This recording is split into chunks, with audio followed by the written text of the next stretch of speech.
NDTV network पर चुनाव को लेकर सबसे खास शो इलेक्शन कार्निवल में आप सभी का बहुत बहुत स्वागत है। आपके साथ मैं हूं दीपिका नेगी। इलेक्शन कार्निवल का कारवां मैदानी इलाकों के बड़े हिस्से से होते हुए 9,550 किलोमीटर की लंबी दूरी तय करके पहाड़ों की रानी शिमला में आकर पहुंची है। ऐतिहासिक रिज मैदान में हमारी मौजूदगी है।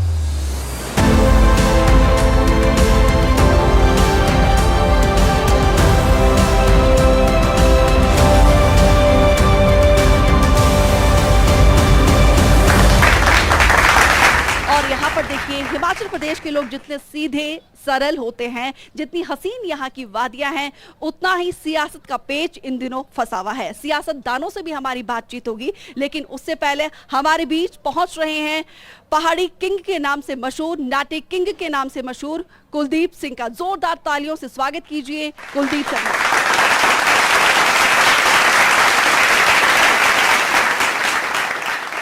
कुलदीप सिंह जी, हमें समय देने के लिए, एनडीटीवी के पास आने के लिए, मंच पर आने के लिए आपका बहुत बहुत धन्यवाद।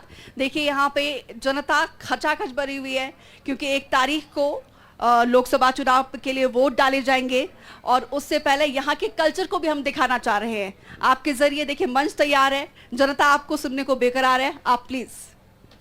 बिल्कुल, मैं सबसे पहले तो एनडीटीवी के माध्यम से जितने भी यहाँ पे श्रोता है सबको नमन करता हूँ।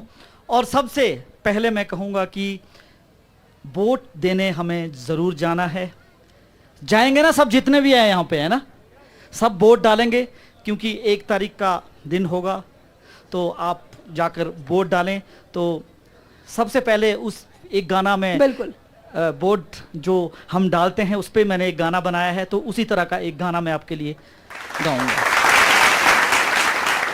हो जाना जाना जाना वोटों देंदे मारे जाना हो जाना जाना वोटों देंदे मारे मारे जाना हो। 1 तारीख रे देसो वोटों देंदे हो वोटों देंदे जाना वोटों देंदे वोटों देंदे हो। तो वोट के लिए आपने अपील की है, बहुत जरूरी है वोट डालना क्योंकि ये लोकतंत्र का पर्व है, गर्व का पर्व है। और लोकल गाने का तड़का जरा लग जाए। रंग रूप तेरा बड़ा प्यारा हो, रंग रूप तेरा बड़ा प्यारा हो, शिल्पा शिमले वाड़िए कबे होना मिलना हमारा हो, शिल्पा शिमले वाड़िए। छन छन छन को पैरारी पाएलो, लिहुरी अखूटी कर गोई खाएलो। तेरा मुख्य हंसना अब तेरा हो, शिल्पा शिमले वाड़िए कबे होना मिलना हमारा हो, शिल्पा शिमले वाड़िए। चम चम चम को माथेरी बिंदिया, चम चम चम को माथेरी बिंदिया। चैन लुटा मेरा रात की निंदिया, तेरा मुख्य हंसना अब तेरा हो, शिल्पा शिमले वाड़िए। तो शिमला वालों के लिए ये गाना स्पेशली डेडिकेट किया है। एक बार जरा जोरदार तालियां, क्योंकि देखिए तालियों की आवाज बहुत कम आ रही है। हो रोडू जाना मेरी अमी है, रोडू जाना हो जाना जाना मेरी अमी है, रोडू जाना हो, रोडू जाना मेरी अमी है। अब लग रहा है कि यार रिच पे एनडीटीवी का प्रोग्राम हो रहा है, अब थोड़ा जोश में आया ना। और रोडू जाना मेरी अमी है, रोडू जाना हो, जाना जाना मेरी अमी है, रोडू जाना हो। चौका लाना मेरी अमी है, चौका लाना हो गिंदू बेटे मारे खेलना, 6 लाना हो। बिना म्यूजिक में नाचने का बड़ा मजा आता है ना। वो चौका लाना मेरी अमी है, चौका लाना हो, चौका लाना मेरी अमी है, चौका लाना हो गुल्ली डंडे नहीं खेलना, आंख फुटो हो, फुटो फुटो मेरी अमी है, आंख फुटो हो। मैं भी आज इसीलिए अगर मैं बिना म्यूजिक के कहीं भी नहीं जाता हूँ गाने के लिए, लोग सोच रहे थे। पर ये मतदान है, इसके लिए तो मुझे चाहे चौराहे पे भी कहीं रिक्वेस्ट करनी पड़े, चाहे 2 आदमी हो तो भी मैं चला जाता हूं। एनडीटीवी ने मुझे कहा कि कुलदीप भाई आपको बिना म्यूजिक के ही आना पड़ेगा क्योंकि इतना तामझाम वो वहां नहीं लगा पाएंगे। तो मैंने बोला यार, जब वोट डालने की रिक्वेस्ट लोगों को करनी है, क्योंकि मतदान, इससे बड़ा मतदान कोई नहीं हो सकता नेगी जी, तो मैंने बोला कि मैं जरूर आऊंगा और लोगों से मैं एनडीटीवी के माध्यम से जरूर मैं रिक्वेस्ट करूंगा कि आप जाइए और अपना कीमती वोट जरूर डालिए। तो तड़का लगा दे बड़ियों को, होई ना बढ़िया जो तुड़का लाना ठेकेदारनिए हो। अगर आप भी मेरे साथ गाएंगे तो मजा आएगा।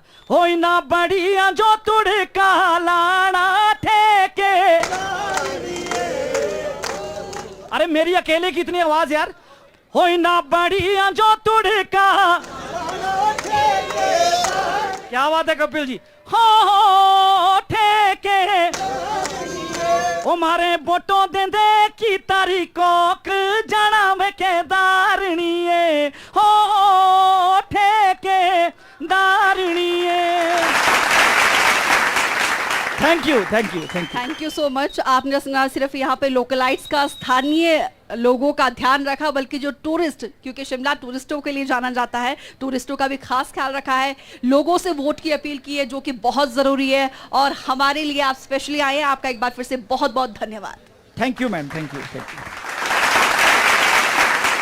शिवालिक की तलहटी से लेकर हिमालय की ऊंचाई पर पसरी हुई ये 4 लोकसभा क्षेत्रों से जो उम्मीदवार चुनावी मैदान में उतरे हैं, उनका बैकग्राउंड जितनी डाइवर्सिटी के साथ है, उतना ही हिमाचल प्रदेश का समाज और रंग बिरंगा खूबसूरत हिमाचल है। तो इस पर बातचीत करने के लिए हमारे साथ खास मेहमानों का पैनल जुड़ रहा है। सांदीपनी भारद्वाज जी जो बीजेपी का पक्ष रखेंगे, और साथ ही संजय अवस्थी जी कांग्रेस के कार्यकारी अध्यक्ष हैं, और साथ ही लेफ्ट की तरफ से कुलदीप तंवर जी अपनी आवाज को बुलंद करते हुए नजर आएंगे। आप तीनों मेहमानों का बहुत बहुत स्वागत और धन्यवाद हमें समय देने के लिए। तो क्योंकि सबसे पहले जी संजय अवस्थी जी सबसे पहले आपके पास ही आते हुए, क्योंकि देखिए 1 तारीख को दोहरी परीक्षा से आपको गुजरनी होगी सर, किस तरीके से देखते हैं? क्योंकि 1.5 साल का आपका कार्यकाल है, क्या ऐसे काम है जिसके बाद जो जनता आपके ऊपर भरोसा करे? लोकतंत्र का सबसे बड़ा उत्सव चुनाव होता है, और 1 जून को जो मतदान होने जा रहा है उसमें लोकसभा के चुनाव तो पूरे देश में हो रहे हैं, लेकिन इस बार हिमाचल प्रदेश में एक नई परंपरा को जो जन्म दिया हमारे विपक्ष के नेताओं ने, वो उसके तहत जो 6 उपचुनाव विधानसभा क्षेत्र में होने जा रहे हैं, ये एक हमारे लिए बहुत बड़ी चुनौती है। और हिमाचल की संस्कृति पे जो आघात हुआ, उसको भविष्य में इस तरह की घटना ना हो, इसलिए हम इसको बहुत बड़ी चुनौती के रूप में ले रहे हैं। और मेरा ये मानना है कि इस बार का जो चुनाव होगा वो एक अलग तरह से चुनाव होगा, विचारधारा से ऊपर उठकर चुनाव होगा। हिमाचल प्रदेश एक देवभूमि है, और हिमाचल प्रदेश की जनता इस तरह की घटनाक्रम को जो अभी हाल ही में हुआ है, धनबल का प्रयोग जो हमारे विपक्ष के साथियों ने, इस तरह की परंपरा को वो जनता बढ़ावा नहीं देना चाहती है। इसलिए ये चुनाव जो है ये एक बहुत अहम चुनाव है हिमाचल प्रदेश के लिए।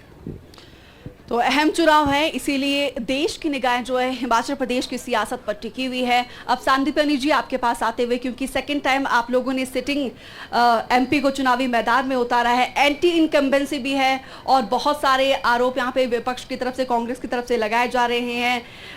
कैसे देखते हैं सर आप इसको? दीपिका जी आपको नमस्कार, स्वागत आपका। आप हिमाचल की बेटी हैं, you are welcome over here from Shimla people. Thank you so much sir.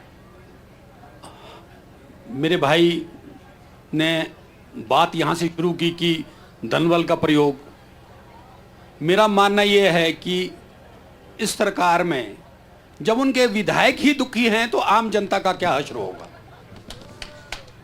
और उनकी दुख और पीड़ा से ही वो उनको छोड़ करके भारतीय जनता पार्टी का दामन थामने के लिए हमारे मध्य में आए, और उनका हमने तहे दिल से स्वागत किया है, अभिनंदन किया है।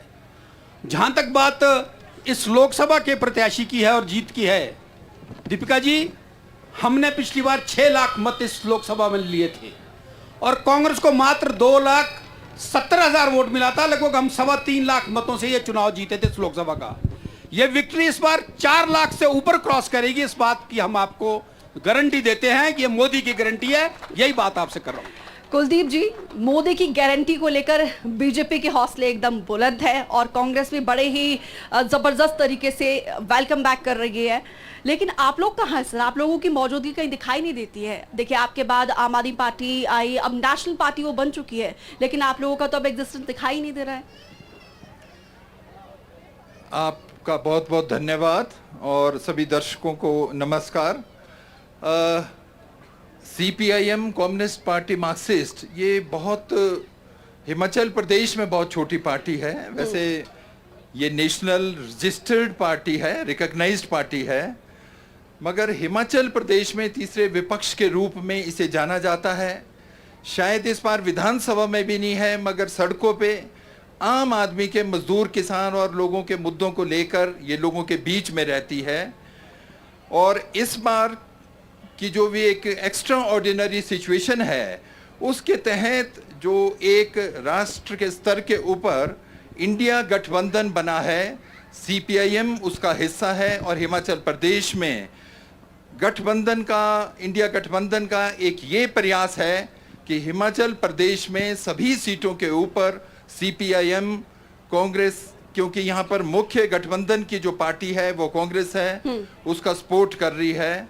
और शायद वोट में तो हमारा कम प्रभाव होता है, पर जो इन्फ्लुएंस है, जो कैंपेन है, उसको हम ज्यादा कर पाएंगे। जिस तरीके से आपने कहा कि आप लोगों का, आपकी पार्टी का बहुत इन्फ्लुएंस होता है, देखना होगा उसका कितना इम्पैक्ट, वो तो खैर 4 तारीख को ही तस्वीर स्पष्ट होगी। लेकिन संजय जी, एक बार आपके पास आते हुए, क्या जरूरत थी सर सिटिंग एमएलए को बुलाने की, चुनावी मैदान में उतारने की, वो भी इतने लेट? लतीफ, काफी कंफ्यूजन दिखाई दे रही थी, थॉट ऑफ क्लियरिटी कहीं ना कहीं मिसिंग था।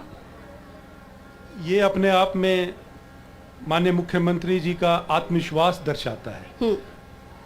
जिस तरह से भारतीय जनता पार्टी के जो नेता हैं वो ये कह रहे हैं कि सरकार अल्पमत में आने वाली है, सरकार 4 जून के बाद ये सरकार बदल जानी है। हमने ये तय किया कि हमें जिताऊ उम्मीदवार उतारने हैं। सर्वे हुए और सर्वे में जिन जिन का नाम जो है पहले नंबर पे आया, हमने उनको उम्मीदवार उतारा।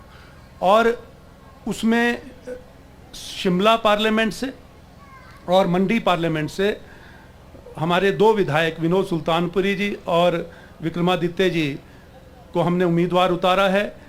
और जिस तरह से भारतीय जनता पार्टी के नेता ये आरोप लगा रहे हैं और ये एक भ्रमित प्रयास कर रहे हैं, लोगों को भ्रमित करने का प्रयास कर रहे हैं कि सरकार अल्पमत में आने वाली है, हमने उसका जवाब दिया अपने विधायकों को उतारकर उम्मीदवार के रूप में। लेकिन विपक्ष तो ये भी कह रहा है कि विक्रमादित्य को टिकट इसीलिए दिया गया ताकि रास्ता यहाँ पर क्लियर हो जाए, जो उठापटक की स्थिति बनी हुई थी। नहीं, ऐसा कुछ नहीं है, ये उनका अपना परसेप्शन है। और वास्तविकता ये है कि आज मंडी पार्लियामेंट का जो चुनाव है, जिस तरह से शुरुआत भारतीय जनता पार्टी ने की थी, आज उनको जो है आईना जो है वहाँ की जनता दिखा रही है और हम चारों की चारों सीटें जो है हिमाचल प्रदेश की जीतने जा रहे हैं। सांदीपनी जी, आपके पास आते हुए, क्योंकि 400 पार का नारा आप लोग लगा रहे हैं, कैसे इसको हकीकत में बदलेंगे सर? क्योंकि देख रहे हैं हम लोग भी, लोग जो है कांग्रेस की न्याय गारंटी से काफी इंप्रेस हो रहे हैं। बहन दीपिका जी, हम निश्चित रूप से 400 पार करेंगे और हिमाचल प्रदेश में जहां 4 लोकसभा जीतेंगे वह 6 विधानसभा भी जीतेंगे। जेपी नड्डा जी हमारे राष्ट्रीय अध्यक्ष हैं, हिमाचल से हैं और पूरी योजना में मैं आपको शायद हैरानी होगी कि 4 तारीख के बाद ये आपको एक खबर मिलेगी कि संजय भाई भी भारतीय जनता पार्टी की तरफ आ गए हैं और हमारे सहयोग के लिए सरकार बनाने को खड़े हो गए। इसमें भी कोई समय ऐसा नजर नहीं आएगा और ऐसा हो सकता है। ये जो मानसिकता जो भारतीय जनता पार्टी के नेताओं की रही है, मैं समझता हूं कि इन्होंने देश को बहुत पीछे ले जाने का जो एक आज प्रयास किया है और ये जो चुनाव है ये इनके लिए अंतिम चुनाव है। तो सर, आप लोग भी तो अपने विधायकों को संभाल नहीं पाते हैं ना? ऐसा नहीं है, हमारी तरफ से कोई भी शुरुआत नहीं हुई और इन्होंने जिस तरह का जो धनबल का प्रयोग असेंबली चल रही थी और वहाँ पर जिस तरह से हमारे 6 जो विधायक बिके, उन बिकाऊ विधायकों को जब बर्खास्त किया गया, उसके बाद उन्हीं को इन्होंने टिकट दिया, उम्मीदवार बनाया। तो ये इनकी एक मानसिकता है। प्रदेश में जनादेश जो है कांग्रेस को 5 साल के लिए मिला, और भारतीय जनता पार्टी ने यदि काम किए होते तो वो विपक्ष में ना बैठते। तो इनको 5 साल इंतजार करना चाहिए था, लेकिन सत्ता का इतना लालच इनको है कि ये मात्र 15 महीने में जो है सत्ता गिराने की बात करने लगे और इस तरह का षड्यंत्र करने लगे। ये मैं तो चलिए 15 महीने की जो उपलब्धि है उसको लेकर भी मैं आपके पास आऊंगी, लेकिन उससे पहले कुलदीप जी आपके पास आते हुए, क्योंकि मैं देखती हूँ आप लोग बहुत एग्रेसिवली जमीन पर दिखाई देते हैं और यहाँ पे किसानों की आवाज को भी आप लोग बुलंद करते रहे हैं, लेकिन वो चीजें कन्वर्ट नहीं होती है वोट बैंक में। क्या वजह है सर? पहले तो मैं संदीपनी भारद्वाज जी ने जो एक बात कही, सीपीआईएम ठीक है, इस समय देश के अंदर इसके 8 एमपीज हैं, 3 लोकसभा में और 5 राज्यसभा में, 78 एमएलए हैं, एक नेशनल पार्टी है। पूरे देश के अंदर करोड़ों की तादाद में मजदूर किसान इस पार्टी के विभिन्न जन संगठनों के साथ जुड़े हैं विभिन्न स्तर के ऊपर। हिमाचल प्रदेश के अंदर भी संघर्ष रहता है, यहाँ पर बाइपोलैरिटी है। इलेक्शन के दौरान वो यहाँ पर एजुकेटेड जनता है केरल की तरह, वहाँ जैसे लेफ्ट डेमोक्रेटिक फ्रंट और यूडीएफ है, वहाँ पर भी बीजेपी का इस बार कोई खाता खुलने वाला नहीं है। उसी तरह स्थिति इस समय हिमाचल प्रदेश के अंदर भी उस तरह की बाइपोलैरिटी है कि लगभग 2 पार्टी के बीच में ही पोलराइजेशन होती है।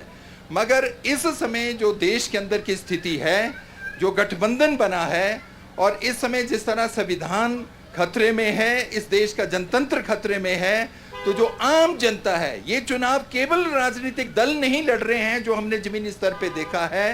भारतवर्ष की जनता, हिमाचल प्रदेश की जनता केंद्रीय सरकार को वहां से हटाने के लिए बहुत उनके अंदर एक जोश है, एक उत्साह है। वो आप 4 जून को उसको देखेंगे।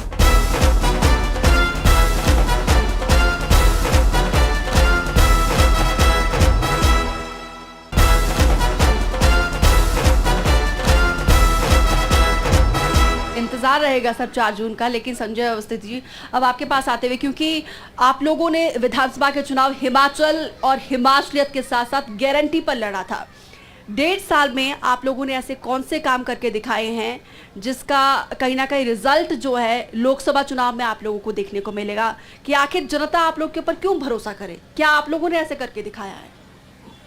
प्रदेश में सरकार मिली, 5 साल का जनादेश हमें मिला, और जब सरकार बनी तो ऐसा प्रदेश जिसको लगभग 90,000 करोड़ रुपए का जो ऋण विरासत में मिला, और उसके बावजूद हम रुके नहीं, हमने मंथन किया और विकास की योजनाओं को गति दी। लेकिन जिस तरह से एक बहुत बड़ी ऐतिहासिक आपदा हिमाचल प्रदेश में आई, उससे हमारी योजनाएं थोड़ी लंबित हुई। लेकिन माननीय मुख्यमंत्री ठाकुर सुखविंदर सिंह सुक्खू जी का जो एक संकल्प था, हिमाचल प्रदेश को आत्मनिर्भर बनाना और स्वावलंबी बनाना, उस पर कार्य किया गया। और एक ऐसा प्रदेश जिसमें इतना बड़ा एक ऋण जो है विरासत में मिला हो, और आपदा से 12,000 करोड़ रुपए का जो हिमाचल प्रदेश को नुकसान हुआ, लेकिन उसके बावजूद हमने जो चुनाव पूर्व वादा किया था, प्रदेश की जनता के समक्ष जो 10 गारंटी योजनाओं का जो घोषणा पत्र हमने रखा था, उसमें हमने सबसे पहली जो गारंटी योजना थी ओपीएस लागू करने की, ओल्ड पेंशन स्कीम को लागू करने की, पहली सरकार बनने के बाद जो पहली कैबिनेट की बैठक हुई उसमें हमने उसको पास किया, उसको लागू किया। सीधा सा सवाल है, क्या इसका फायदा आपको लोकसभा चुनाव में मिलेगा? बिल्कुल होगा, बिल्कुल होगा। और एक ऐसे प्रदेश में जहां आर्थिक तंगी से जो प्रदेश जूझ रहा हो और केंद्र द्वारा जो है कोई सहायता ना मिल रही हो, मैं आपकी बात का जवाब दे रहा हूं कि 10 में से 5 गारंटी योजना जो है वो 15 महीने में हमने पूरी कर दी है, जबकि वो 10 गारंटी योजना जो है वो 5 साल में हमें पूरी करनी है। ये हमारी जो है कटिबद्धता है, ये हमारी कमिटमेंट है हमारे प्रदेश की जनता से। तो चलिए, इसके बावजूद भी कहीं ना कहीं युवा जो है वो सड़कों पर आप लोगों से उम्मीद लगाकर बैठे हैं कि जो वादा आप लोगों ने रोजगार को लेकर किया था वो पूरा किया जाए। लेकिन उससे पहले सांदीपनी जी आपके पास आते हुए, क्योंकि सुरेश कश्यप जी को कहा जाता है कांग्रेस की तरफ से कि जब आपदा थी तो वो लापता थे, और पीसीसी चीफ ने बाकायदा, देखिए 3 एमपी आपके हैं, 1 एमपी कांग्रेस की हैं। पीसीसी चीफ प्रतिभा सिंह का कहना है कि वो बाकायदा उन्होंने रिक्वेस्ट की थी कि सभी एमपीज मिलकर जाते हैं, केंद्र सरकार के पास जाते हैं और हेल्प लेते हैं, बाकायदा जो है फाइनेंशियली हेल्प लेते हैं, लेकिन वो साथ नहीं थे और लापता हुए थे वो आपदा के टाइम में। ये इनका फितरत है इस तरह की आरोप लगाने की। अगर ये स्थिति होती तो केंद्र का जितना सहयोग पूरे प्रदेश को आया है, नितिन गडकरी जी खुद आकर के गए हैं, माननीय जेपी नड्डा जी खुद आकर के गए हैं, हर प्रवास में आते थे, 500-700 करोड़ रुपए केंद्र से ला करके प्रदेश को देते थे। और जहां तक बात आपने गारंटी की, इन्होंने गारंटी एक जरूर की, गोबर उठाने की गारंटी लिया नहीं, उठाया वो गारंटी इनकी पक्की थी। 1500 रुपए महिलाओं को देने की गारंटी दे दिया, गारंटी किस बात की गारंटी? फॉर्म भरने की गारंटी। चुनाव के टाइम में आप लोगों ने किया है। नहीं, चुनाव पूर्व कर दिया था 24 फरवरी को, 24 फरवरी को।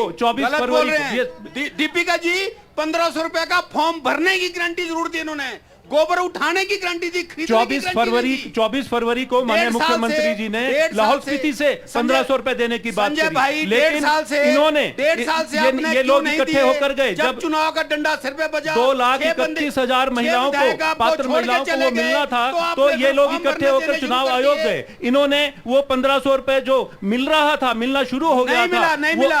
आप पता करिए, आप ये बंद करवाता है, इनसे पूछते हैं कि कितना फायदा मिल रहा है, क्योंकि आपने बेशक लाहौल स्पीति से शुरू किया था, लेकिन पूरे प्रदेश में जब चुनाव के मुहाने पे थे तब जाके आपने पॉलिसी शुरू की। फायदे की बात करी तो ये जो 1500 रुपए जो सम्मान निधि महिलाओं को देने की शुरुआत जो हमने करी है, ये अपने फायदे के लिए नहीं करी, हमने उन पात्र महिलाओं को फायदा देने की फायदे के लिए नहीं की, तो लोकसभा से पहले हमने ये देना शुरू किया। 1.5 साल पहले क्यों नहीं दी? इन्होंने, ये लोग इकट्ठे होकर गए चुनाव आयोग के पास और उन्होंने इसको रुकवा दिया। लेकिन प्रदेश सरकार ने माननीय मुख्यमंत्री जी के नेतृत्व में अपील करी, चीफ इलेक्शन कमीशन के पास अपील करी और उसको दोबारा से हमने जो है शुरू कर दिया है और हमें अनुमति मिल गई है, हमें अनुमति मिल गई है। कुलदीप जी, कितनी सहमत रखते हैं आप इनकी बातों से? शायद ये जो शिमला पार्लियामेंट्री कंस्टिट्यूएंसी है, इसमें बागवानी एक मुख्य मुद्दा है, बिल्कुल है। जैसे सेब है और ये पूरा कैश क्रॉप एरिया है, सोलन के अंदर टमाटर और सिरमौर के अंदर लहसुन है, तो ये बहुत महत्वपूर्ण है। कांग्रेस ने एक जो बहुत बड़ा काम किया है कि सेब की जो खरीद है वो अब वजन के हिसाब से होगी और बहुत जल्दी यहाँ पर यूनिवर्सल कार्टन लागू होगा, जो 5000 करोड़ रुपए की इकोनॉमी है, उससे हिमाचल के जो बागवान लाभान्वित होंगे। खूब बखान हो रहा है यहाँ पे, ऑडियंस भी है, जरा पूछते हैं, जरा आप लोग का रिपोर्ट कार्ड लाइव चेक करते हैं। देखिए, जो आज की डेट में सबसे बड़ा मुद्दा है वो बेरोजगारी का है, महंगाई का है, और आज का जो युवा वर्ग है वो इस चीज़ के लिए बहुत ज़्यादा परेशान है कि उनको नौकरियां नहीं मिल रही है। पर हिमाचल प्रदेश में जैसे कि कांग्रेस सरकार ने वादा किया है कि इन्होंने सर्विस सिलेक्शन बोर्ड को भंग करके और नए ढंग से एक कमीशन की स्थापना की है और जल्दी से जल्दी इन्होंने कहा कि हम नियुक्ता करेंगे, तो हम होप करते हैं कि चलिए, उम्मीद यहाँ पे है। मेरा भारतीय जनता पार्टी जी से संदीपनी भारद्वाज जी से एक मेरा प्रश्न है कि इन्होंने कहा था कि 10 साल में, 1 साल में हम 2 करोड़ युवाओं को नौकरी देंगे। 10 साल में 20 करोड़ युवाओं को नौकरी कितनी दी, यह जरा इनसे पूछिए। और मैं आपको एक फैक्ट के साथ बताना चाहता हूं, 10 साल में भारतीय जनता पार्टी ने सिर्फ 8 से 9 लाख आदमी को सिर्फ रोजगार दिया सरकारी में, और जो ये बड़े बड़े जो वादे करते थे वो आज धरातल पे नहीं। ज्वलंत मुद्दा है सर, जवाब दीजिए। ये इनका जो बोलना है वो बिल्कुल गलत है। मोदी सरकार ने हमेशा नौकरी के जो आवाम थे वो खड़ा करने की बात की थी। We will create 2 crore indirect employment to the nation. कोई सीधी नौकरी देने की बात नहीं थी, और अगर सीधी नौकरी की बात थी तो 1.5 साल से सुक्कू सरकार है, कितने ग्राम लोगों को नौकरी दी, आप ये बताएं। मेरा सवाल संदीपनी भारद्वाज जी से है। हम मुद्दे पे आते हैं वापस, शिमला पार्लियामेंट्री के चुनाव के ऊपर। यहाँ पर ये डिबेट भी उसी के ऊपर रखा गया है। जो अभी तक के जो सांसद है हमारे सुरेश कश्यप जी, पिछले 10 साल से वो यहाँ पे हैं, उन्होंने इन 10 सालों में कितना इस पार्लियामेंट्री के लिए कौन सी योजना लाई है और जिससे लोगों को रोजगार भी मिले हैं और उससे लोगों को क्या फायदा, और क्यों इस बार उनको दोबारा उनको हम चुन के भेजे। ये सवालों के घेरे में आप ही है, क्योंकि एंटी इनकम्बेंसी भी एक बड़ा मुद्दा है। इन्होंने, वर्मा जी ने ठीक प्रश्न किया, कांग्रेस के कार्यकर्ता हैं और जायज है प्रश्न करना, लेकिन ये बात भूल गए कि चौपाल के जहाँ के ये रहने वाले हैं, कोटखाई से लेकर के पोंटा तक जो हॉर्टिकल्चर रोड का प्रोविजन हुआ है, जिसमें 1600 करोड़ रुपया बाकायदा 4 लेन का आया है, वो माननीय मोदी जी ने शिमला जिला को दिया है। भूल गए ये बात। दूसरी बात, ये जो 4 लेन जिसमें हम अब 1.5 घंटे में चंडीगढ़ से शिमला पहुंचते हैं, ये 1600 करोड़ रुपया माननीय मोदी जी ने दिए हैं, जिसकी वजह से शिमला के लिए अब 2 घंटे का रास्ता, 1.5 घंटे का रास्ता हो गया है। ये मोदी जी की सरकार है। आज तक ये बताइए, कांग्रेस की सरकार जब तक देश आज़ाद हुआ तब से आज तक के कांग्रेस की सरकार चलते आई है, जितने वादे किए हैं उसमें से कितने वादे पूरे किए हैं? बीजेपी ने मान लो 10 किए तो 8 तो किए ही है। कांग्रेस हमेशा अपने वादों को कहना जानती है, पूरा करना नहीं जानती है। बीजेपी जो कहती है करती है। तो देखिए, एक के बाद एक सवालों की बौछार यहाँ पर, क्योंकि देखिए सवालों के घेरे में है। देखिए सिर्फ सवाल अब ये है, क्योंकि बेरोजगारी वाकई में एक बड़ा मुद्दा है, लेकिन संजय जी आपके पास आते हुए क्या आप लोगों की अब स्ट्रैटेजी रहेगी? क्योंकि देखिए जयराम ठाकुर कह रहे हैं कि 4 तारीख को एक नहीं बल्कि 2 सरकार बनेगी। मैं अपनी बात मैंने शुरू यहीं से की थी, और ये जो भ्रमित प्रचार माननीय श्री जयराम ठाकुर जी सहित जो विपक्ष के नेता कर रहे हैं, ये मात्र एक मतदाता के ऊपर मानसिक दबाव करने की राजनीति है। और वास्तविकता ये है कि 5 साल जब प्रदेश की जनता ने दिए थे तो उस समय ये विफल रहे, और कोई भी इनको फैसला लेना होता था तो वो केंद्र के ऊपर जो है निर्भर रहते थे।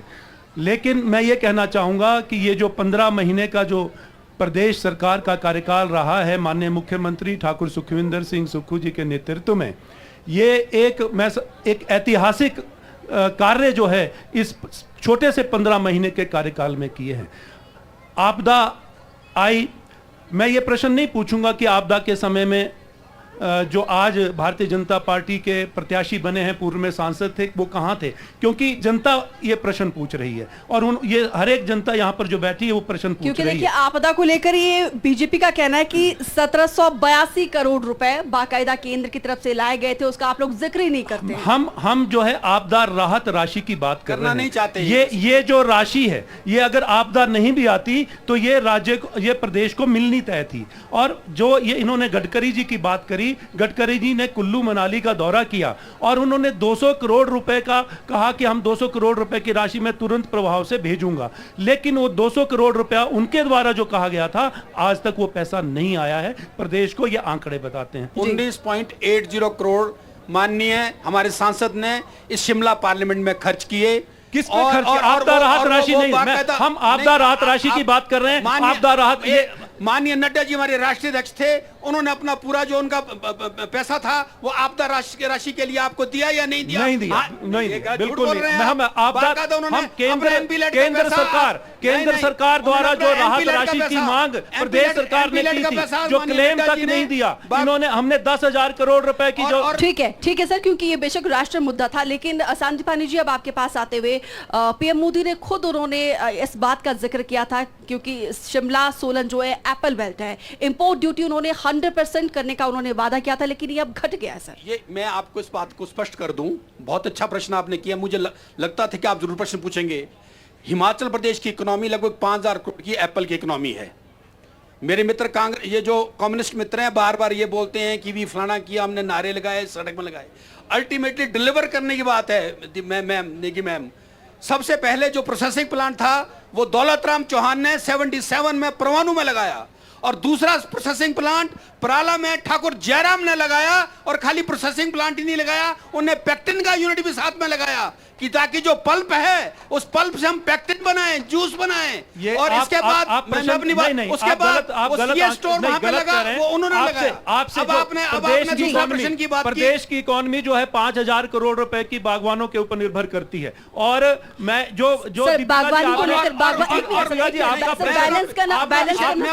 जिम्मेदारी है। आपके प्रश्न का उत्तर ये नहीं दे रहे, इन्होंने बात को घुमा दिया है और मैं इसका उत्तर देता हूं। मैं ये कहना चाहूंगा कि 2014 में यशस्वी प्रधानमंत्री ने ये कहा था कि 100% जो इंपोर्ट ड्यूटी खत्म कर दी जाएगी, लेकिन कांग्रेस की यूपी की सरकार के दौरान, ये सरकार के दौरान 50% जो है इंपोर्ट ड्यूटी यूपीए के समय में थी, लेकिन भारतीय जनता पार्टी की सरकार आई, इन्होंने इसको 70% कर दिया। आज जो है प्रदेश के बागवानों के साथ उनको ठगा गया। 5 साल के कार्यकाल में लोकसभा में वो सांसद जिन्होंने सिर्फ 2 प्रश्न पूछे पूरे 5 साल में, शर्म है इस बात के लिए। मैं ये कहना चाहता, ये आंकड़े हैं, ये आप बता दीजिए, इसको झुठला दीजिए। मैं उसका जवाब देता हूं आपको, अगर आप मुझे समय देंगे तो मैं जवाब देता हूं। 2 बातें मैं बड़ा स्पष्ट। 1 मिनट सर, आप पहले उनको अपनी बात कर रहे थे। नहीं बिल्कुल 2019 में as a retaliatory to the USA,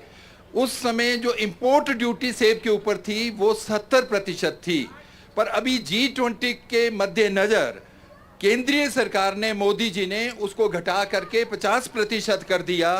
और उससे जो बाहर से, विदेशों से जो भारतवर्ष के अंदर सेब आया, और पिछली बार आपदा की वजह से भी यहाँ पर सेब में बहुत एक मार्केट बहुत डाउन गई थी, उसका बहुत बड़ा नुकसान रहा है। इसके अलावा जो मार्केट इंटरवेंशन स्कीम के तहत 50% पैसा केंद्रीय सरकार से आता था, वो भी केंद्रीय सरकार ने बंद कर दिया। अभी 2023-24 में सीएजी की रिपोर्ट आई है कि पिछले 5 वर्षों में केंद्रीय सरकार ने 1 लाख करोड़ से ज्यादा सरेंडर किया है कृषि कल्याण विभाग, ये मंत्रालय के अंदर। और उसके अंदर जो प्रोसेसिंग और सीए स्टोरेज हिमाचल प्रदेश में बन सकते थे, पर हमारे माननीय सांसद ने कभी भी ये मुद्दा कि जो प्रोसेसिंग का, ये सीए स्टोरेज या इंफ्रास्ट्रक्चर का था, वो हॉर्टिकल्चर में नहीं होता। समय का अभाव। सांदीपानी जी, कांग्रेस का ये कहना है मोदी की गारंटी पर आप लोगों को इतना ही भरोसा है, तो फिर क्यों धर्म बीच में आता है, हिंदुत्व को बीच में क्यों लाया जाता है? इतना ही भरोसा है तो फिर लोगों के बीच जाइए ना उन मुद्दों को लेकर। हम जो है मोदी जी की गारंटी और विकास के बीच में को लेकर लोगों के बीच में जा रहे हैं, लेकिन हिंदू राष्ट्र में अगर हिंदुओं की बात नहीं होगी तो दुर्भाग्य है इस बात का, तो क्या पाकिस्तान में होगी?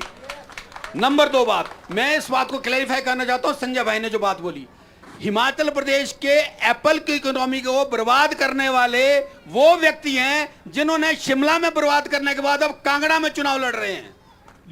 ये आनंद शर्मा जी थे, ये वो आनंद शर्मा जी थे जिन्होंने ये ट्रीटी साइन की थी, नहीं भूले हैं उन्होंने ये ट्रीटी उन्होंने साइन की थी, किसानों के आंदोलन को कुचलने के लिए ये WTO की ट्रीटी आनंद शर्मा की साइन की हुई है। सेब बर्बाद किया, अब किन्नू बर्बाद करने चले गए। तो तमाम मेहमानों ने हमारे हर एक सवाल का जवाब बेबाकी से दिया है। आप सभी का हमारे साथ जुड़ने के लिए बहुत बहुत धन्यवाद एक बार। और जनता की हर बात को भी हमने आपके सामने रखा है, लेकिन एनडीटीवी आपसे अपील करता है 1 तारीख को जरूर घरों से बाहर निकले, वोट डालें, लोकतंत्र के इस महापर्व में अपनी भागीदारी जरूर सुनिश्चित करें, क्योंकि ये चुनाव है, लोकतंत्र का पर्व है, देश का गर्व है।